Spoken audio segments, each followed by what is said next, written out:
নমস্কার বন্ধুরা, কেমন আছো? আশা করি সবাই খুব ভালো আছো। একটা বাটা করব, অনেকে ভর্তা বলো। এটা হচ্ছে দুধ কচুর পাতা। একটাই পাতা নিয়েছি, আমি একা খাই, ছেলেরাও পছন্দ করে না। কাঁচা লঙ্কা,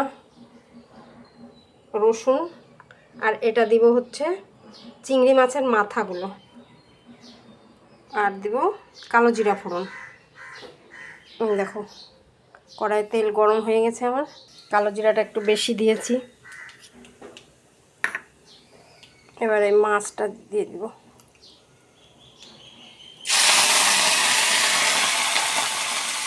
তোমরা চাইলে সর্ষের তেল দিয়ে করতে পারো। আমার এই কড়াইতে ছিল সাদা তেল, কালকে লুচি ভাজা হয়েছে, সকালে হয়েছে, এটুকু ছিল। কালকের থেকে আবার নিরামিষ চিংড়ি মাছও আছে, একটু দিয়ে দিলাম, কেন এটা কয়েকদিনের চিংড়ি মাছ, আর রাখা যাবে না। এবার এটার মধ্যে একে একে লঙ্কা কিন্তু আমি বেশি দিয়েছি, তোমরা আবার যে যতটা ঝাল খাবে ততটাই দিও। বেশি না, ভেঙে নিয়েছি তো, তার জন্য এটার মধ্যে বেশি লাগছে, তারপরেও বেশি দিয়েছি তুলনামূলক। বাটাতে একটু ঝাল বেশি না হলে ভালো লাগে না। এর মধ্যে দিব এখন নুন, হলুদ, লবণটা দিয়ে দিয়েছি, হলুদ,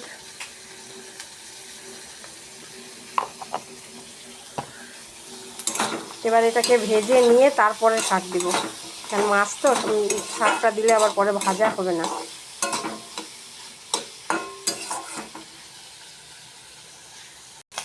এই দেখো আমার ভাজা অনেকটা হয়ে গেছে, এই টাইমে শাকটা দিয়ে দেবো।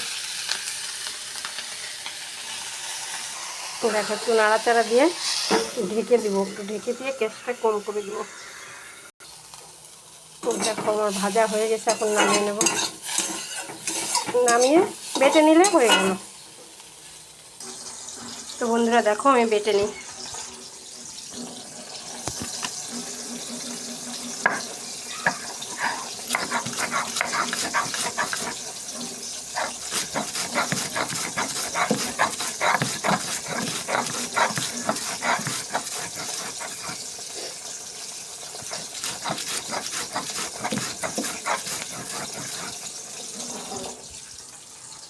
এভাবে বেটে এই বাটা দিয়ে ভাত খাবে, অন্য কোনো কিছু দরকারই পড়বে না। তো বন্ধুরা, ভিডিওটা যদি আমার ভালো লাগে, ফেসবুক থেকে দেখলে ফলো করে দিও, লাইক শেয়ার করে পাশে থেকো। ইউটিউব থেকে দেখলে চ্যানেলটা আমার সাবস্ক্রাইব করো, আর লাইক শেয়ার করে সাবস্ক্রাইব করে অনেক অনেক অনেক শেয়ার করে দিও, যেন এই ভিডিওটা অন্য লোকেও দেখতে পারে, করে খেতে পারে। এটা দুধ কচু পাতা, হ্যাঁ, চিংড়ি মাছ দিয়ে।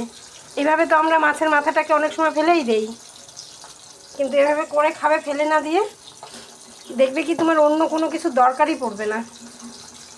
তো টাটা বন্ধুরা, চ্যানেলটা আমার ইনস্টাগ্রাম থেকে দেখলে ফলো করে লাইক শেয়ার করে পাশে থেকো। টাটা।